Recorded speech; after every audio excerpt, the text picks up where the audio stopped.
నారా లోకేష్ యువగలం నవశకం సభ utter flop. ఈ మాట రాజకీయ ప్రత్యర్థులు చేస్తున్న కామెంట్స్ కాదు, స్వయంగా టీడీపీ హార్డ్ కోర్ అభిమానులే చెబుతున్న మాట. అంతకుమించి సోషల్ మీడియాలో నందమూరి బాలకృష్ణ, పవన్ కళ్యాణ్ అభిమానులు చర్చించుకుంటున్న విషయం. అందుకు కారణాలన్నీ విశ్లేషిస్తే సహజంగా వేదిక ఎక్కితే ఊగిపోయే పవన్ నిన్నటి సభలో తగ్గి మాట్లాడాడు.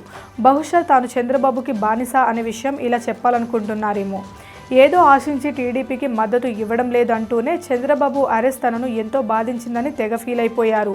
నమ్ముకున్న వాళ్ళు ఏమైపోతే నాకేంటి, బాబు కోసమే తాను పనిచేసేది చేయబోయేది అని తన స్పీచ్ ద్వారా పవన్ మరోసారి స్పష్టం చేశారు.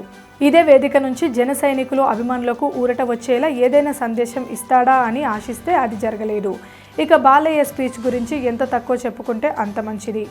ఉచితాలకు సంక్షేమ పథకాలకు తేడా గుర్తించలేకపోతున్నారు ఆయన. పవన్ కళ్యాణ్ అతనెవరో తెలియదు, అలాగా బలాగా పార్టీలు సంకర పార్టీలు అంటూ పలికిన నోరు ఇప్పుడు తమ్ముడు పవన్ కళ్యాణ్ ఇక తెగిద్దాం, మా ఇద్దరికి చాలా పోలికలు ఉన్నాయి అనేసరికి వినలేక అయ్యబాబోయ్ అనుకున్నారు. అక్కడి నుంచి తెలుగుదేశం కార్యకర్తలు నవ్వుతూ బయటకు వెళ్ళిపోవడం కనిపించింది. ఇక జనసేన సైనికులు ముఖ చిత్రాల్లో ఎక్స్ప్రెషన్స్ గురించి చెప్పనక్కర్లేదు. పాదయాత్ర అనుభవాలతో ఎంతో నేర్చుకున్నాడట నారా లోకేష్. గతంలో పలువురు నాయకులు చేసిన యాత్రకు ఆగి సాగిన చిన్నబాబు యాత్రకు జమీన్ అస్మాత్ ఫరక్ ఉంది.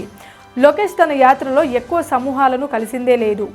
కేవలం ప్రభుత్వాన్ని తిట్టాలి, ఎన్నికలు దగ్గరికి వస్తున్నాయన్న ఆలోచనతో ముగించారే తప్ప సీరియస్గా సాగని ఆ యాత్రను నిన్న జరిగిన ముగింపు సభలో లోకేష్ ప్రసంగాన్ని ఏపీ ప్రజలు కూడా అంతే లైట్ తీసుకున్నారు. లోకేష్ ప్రసంగం రోజు వారి యాత్రలో చేసిన ప్రసంగాలలాగానే సాగింది. మాట తీరులో ఎలాంటి మార్పు రాలేదు.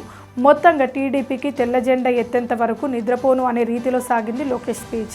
ఇక జనసేనలో నెంబర్ 2గా చెప్పుకునే నాదెండ్ల అయితే ఏకంగా ఊహించని రీతిలో లోకేష్ భజన చేశారు. పొరపాటున పొత్తు ప్రభుత్వం గెలిస్తే నారా లోకేష్ సీఎం అవుతాడంటూ అర్థం వచ్చేలా మాట్లాడాడు. ఆ మాటలకు విస్తుపోవడం చాలా మంది వంతయ్యింది. ఇక నారా చంద్రబాబు నాయుడు ప్రసంగం గురించి చెప్పాలి. ఎన్నికల నిమిత్తం తాను గతంలో ఇచ్చిన హామీలనే మరోసారి గుర్తు చేశారు.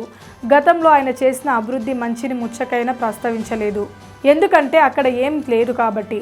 గత వారం 10 రోజులుగా పొత్తుపై అసంతృప్తిగా ఉంటూ వస్తున్న పవన్ను ఊరడించేలా మాట్లాడారు. 4 దశాబ్దాల రాజకీయ అనుభవం ఉందంటే వ్యక్తిగతం దూషణలతో దిగజారి ప్రసంగించారు. సుదీర్ఘ రాజకీయ అనుభవం ఉన్న నేతగా చంద్రబాబు అంత పైలవంగా మాట్లాడతారని బహుశా ఎవరు ఊహించి ఉండరు. నారా లోకేష్ బాబు ఒక ఐరన్ లెక్కాలు పెట్టారు, కాస్త దూరం నడిచారు, ఇంకా ఏముంది ఫసక్. కట్ చేస్తే భోగాపురం మండలం పోలిపల్లి సభ వేదికపై ఒకరి మొహం కూడా నవ్వులేదు. చంద్రబాబు సహా ఒక్కరి ప్రసంగంలో పసలేదు. ఒంటరిగా వచ్చి 151 సీట్లు కొట్టి బాహుబలిగా ఎదిగాడు వైఎస్ జగన్మోహన్ రెడ్డి. 4.5 ఏళ్లలో ప్రజలకు చేరువలోనే ఉన్నారాయన. అలాంటిది ఇప్పుడు జగన్ను ఓడించగలమా? ఇంతమంది కలిసినా ఓడించకపోతే తల ఎక్కడ పెట్టుకోవాలి?